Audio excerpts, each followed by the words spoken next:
नमस्कार, आप देख रहे हैं देश न्यूज़। मैं हूं आपके साथ मीनाक्षी। स्वागत करती हूं आपका हमारे कार्यक्रम रियल एस्टेट की रियलिटी में।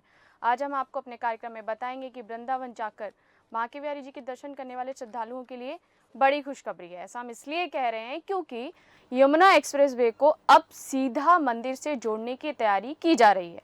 इसके लिए एक कॉरिडोर बनाया जाएगा और सबसे बड़ी बात तो ये है कि इस कॉरिडोर के बनने से एक बार में ही तकरीबन 10,000 श्रद्धालु एक साथ दर्शन कर लेंगे। इस कॉरिडोर के दोनों ओर हेरिटेज सिटी का भी रास्ता साफ हो गया है। फिलहाल तो यूं कहें कि यमुना विकास प्राधिकरण ने इसकी पूरी रूपरेखा तैयार कर ली है, जिससे हमें फायदा यह होगा कि यमुना एक्सप्रेसवे के दोनों ओर हेरिटेज सिटी का भी रास्ता साफ हो जाएगा। बताया जा रहा है कि हेरिटेज सिटी सुंदर इमारतों के साथ ही खान पान व लोगों की जरूरतों से संबंधित अन्य सभी सुविधाओं से भी सुसज्जित होगी, जिसकी रिपोर्ट यमुना एक्सप्रेस विकास प्राधिकरण की तरफ से तैयार कर ली गई है।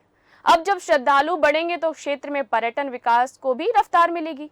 साथ ही होटल, खान पान उद्योग फले फूलेंगे। साथ ही परिवहन के साधनों का भी और अधिक विस्तार होगा। अब आपको बताएंगे कि वृंदावन कॉरिडोर कैसा होगा। यमुना विकास प्राधिकरण वृंदावन को अपने क्षेत्र में लाने की योजना बना रहा है, जिसकी रिपोर्ट भी तैयार हो चुकी है। ग्रेटर नोएडा शहर से वृंदावन को जोड़ने के लिए एक प्लान तैयार किया गया है। इस प्लान में कहा गया है कि यमुना एक्सप्रेसवे को सीधा वृंदावन बांके बिहारी मंदिर से जोड़ा जाएगा। इसके लिए वृंदावन कॉरिडोर बनेगा, जिसकी लंबाई 7 किलोमीटर होगी। यह कॉरिडोर 6 लेन का होने वाला है और 100 मीटर चौड़ा होगा, जहां पर इस वृंदावन कॉरिडोर के लिए हाई कोर्ट से भी सहमति मिल गई है। आपको बता दें, इस कॉरिडोर को कुछ ऐसे डिजाइन किया जाएगा कि इसके दोनों तरफ हेरिटेज सिटी होंगी। कॉरिडोर के दोनों तरफ 1-1 किलोमीटर जमीन का अधिग्रहण करके वहां हेरिटेज सिटी को बसाया जाएगा। साथ ही यमुना विकास प्राधिकरण ने इसका प्लान भी तैयार कर लिया है, जहां पर हेरिटेज सिटी का प्रस्ताव आगामी बोर्ड बैठक में रखा जाएगा, जहां से इसको मंजूरी मिलने के बाद यूपी मुख्यमंत्री योगी आदित्यनाथ के सामने इसे पेश किया जाएगा। बताया जा रहा है कि बोर्ड बैठक में हेरिटेज सिटी के प्रस्ताव को मंजूरी मिलने के बाद यमुना विकास प्राधिकरण जमीन का अधिग्रहण शुरू कर देगा। वहीं कॉरिडोर के दोनों ओर तमाम तरह की गतिविधियों के साथ साथ यहां तक म्यूजियम बनाया जाएगा, जिसमें द्वारपाल काल के नंदगांव, बरसाना, गोकुल समेत कई 6 गांव विकसित किए जाएंगे। साथ ही वहां की संस्कृति के अलावा श्री कृष्ण लीलाओं को भी दर्शाया जाएगा। लेकिन वहीं वृंदावन से पहले एक्सप्रेसवे पर बदलाव भी किया जाएगा। कई एक्सपर्ट्स का मानना है कि हेरिटेज सिटी बनने और वृंदावन तक कॉरिडोर बनने से आने वाली दिनों में इस क्षेत्र में निवेशकों और कारोबारियों का ध्यान जा रहा है। इसमें इस तरफ दिल्ली, नोएडा, गुड़गांव और फरीदाबाद से आकर लोग ग्रेटर नोएडा में बसेंगे, तो दूसरी तरफ आगरा, अलीगढ़, मथुरा और बुलंदशहर की तरफ से लोग निवेश करने के लिए इधर की तरफ अपना रुख बदलेंगे। साथ ही एक्सपर्ट्स का आगे कहना है कि बांके बिहारी मंदिर से लोगों की आस्था जुड़ी है। ऐसे में कॉरिडोर के निर्माण से श्रद्धालुओं की संख्या में वृद्धि होनी ही है। इससे पर्यटन और पर्यटक दोनों ही बढ़ेंगे। साथ ही हमारी इकोनॉमी पर सकारात्मक असर पड़ेगा। इतना ही नहीं, मथुरा और वृंदावन का विस्तार यहाँ तक होने से यह लोगों के लिए रहने के लिए उपयुक्त जगह के रूप में जाना जाएगा।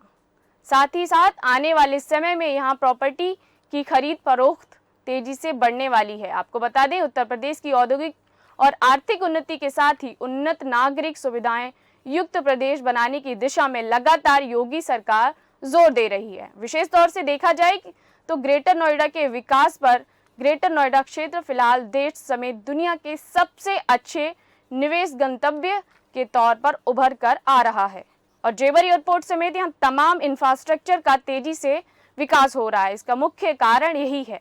जहां पर विकास की इसी गति को नागरिक सुविधाओं से जोड़ते हुए योगी सरकार ने ग्रेटर नोएडा में कमर्शियल प्लॉट आवंटन स्कीम के जरिए आर्थिक और व्यापारिक गतिविधियों के संचालन का मार्ग प्रशस्त कर दिया है। जैसा कि सीएम योगी की मंशा के अनुरूप ग्रेटर नोएडा औद्योगिक विकास प्राधिकरण इस स्कीम के जरिए प्लॉट आवंटन के आवेदन मांगे हैं, जहां से इसे ई ऑक्शन प्रक्रिया के जरिए पूरा किया जाएगा।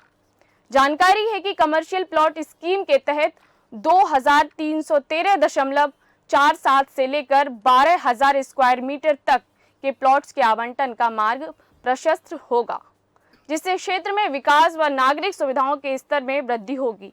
आपको बता दें कि इस प्लॉट आवंटन स्कीम में रजिस्टर करने के लिए अंतिम तिथि 8 दिसंबर निर्धारित की गई है।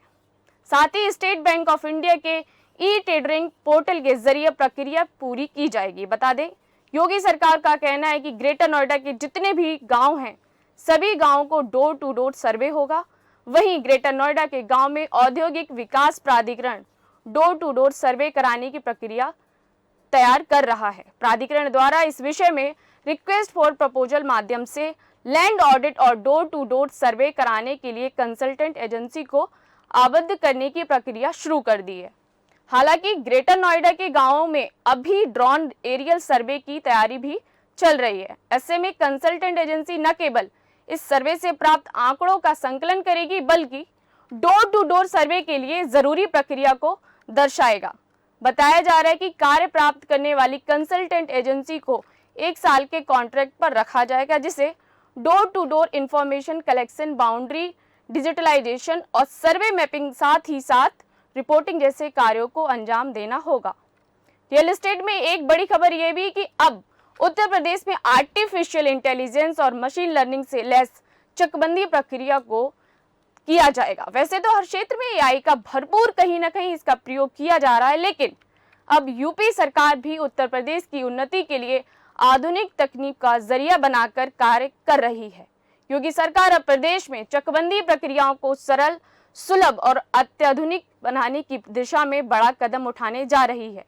योगी सरकार ने प्रदेश में भूमि समेकन समेत चकबंदी की तमाम प्रक्रियाओं को मशीन लर्निंग से युक्त आर्टिफिशियल इंटेलिजेंस जैसी एडवांस टेक्नोलॉजी बेस्ड सॉफ्टवेयर के जरिए कार्य को पूरा करने की तैयारी कर ली है। इसी क्रम में यूपी इलेक्ट्रॉनिक्स कॉर्पोरेशन लिमिटेड द्वारा AI based enterprise resource planning software के निर्माण व क्रियान्वयन की प्रक्रिया जारी है। आपको बता दें, सॉफ्टवेयर के डिजाइन, निर्माण, विकास और क्रियान्वयन के लिए टेक्निकल सर्विस प्रोवाइडिंग एजेंसी को नियुक्त किया जा चुका है और ई निविदा के जरिए आवेदन मांगे गए हैं।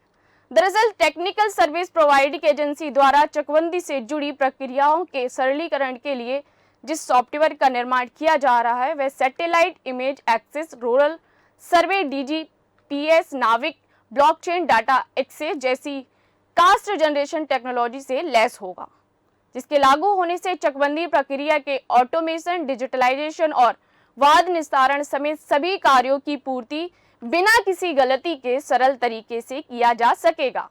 बता दें, इसके प्रयोग से रियल टाइम प्रॉब्लम तकनीक को सॉल्व किया जा सकेगा। इस सॉफ्टवेयर में डाटा संकलन के साथ ही समस्या के निस्तारण के लिए रियल टाइम एक्सेस जैसी सुविधाएं होंगी, जिससे हमें एक फायदा यह है कि प्रॉब्लम सॉल्विंग एबिलिटीज में काफी सुधार होगा। बता दें, अभी किसी एक गांव में एक भूमि समेकन की प्रक्रिया पूरी करने में 100 से 1300 दिन लग जाते हैं। वहीं सॉफ्टवेयर के क्रियान्वयन के बाद इस प्रक्रिया को मैप व डिजिटाइज रिकॉर्ड्स के असेसमेंट के जरिए काफी कम समय में पूरा किया जा सकेगा। इसी तरह चक के exchange ratio calculation, exchange rate parameter evaluation और वेक्टर मैप पर चक के उकेरे जाने जैसी प्रक्रियाओं को इस सॉफ्टवेयर के जरिए पूरा किया जा सकेगा। बता दें, टेक्निकल सर्विस प्रोवाइडिंग एजेंसी द्वारा जिस सॉफ्टवेयर का निर्माण किया जा रहा है वह सैटेलाइट इमेजिंग बेस्ड होने वाला है, जिससे रोवर सर्वे को मैनुअली करने के लिए बजाय डाटा इवैल्यूएशन के जरिए बेहद कम समय में सटीकता के साथ पूर्ण किया जा सकेगा। इसके अतिरिक्त सॉफ्टवेयर डाटा इंटीग्रेशन प्लेटफॉर्म की तरह कार्य करते हुए पहले में उपलब्ध आंकड़ों, मैप, सैटेलाइट इमेज और नवीन रोवर सर्वे से प्राप्त डाटा के समायोजन और मूल्यांकन में भी सहायक सिद्धि होगा, जो कि तमाम तरह की प्रक्रियाओं को अंजाम देगा। तो आपने हमारे कार्यक्रम में देखा कि कैसे योगी सरकार एआई के माध्यम से प्रदेश में चकबंदी कार्य को पूरा करेगी, जहां एक और इस कार्य को करने में 1 महीने और साल से ज्यादा लग जाते हैं। वहीं अब योगी सरकार इस कार्य को तकनीक प्रक्रिया के जरिए जल्द से जल्द पूरा करेगी। आपको बता दें, इस सॉफ्टवेयर के क्रियान्वयन से कई प्रकार के फायदे होंगे, जिसमें precise data collection, transparent land records, semi automatic consolidation, in hand land rights protection, accountability, cost efficiency समेत कई लीगल केसेस में कटौती लाने में भी मदद मिलेगी और सभी जमीन से जुड़ी सभी कार्यों को सरल तरीके से अंजाम दिया जाएगा। फिलहाल मेरे साथ इस कार्यक्रम में इतना ही। आगे की खबरों को जानने के लिए बने रहें हमारे साथ और देखते रहें देश न्यूज।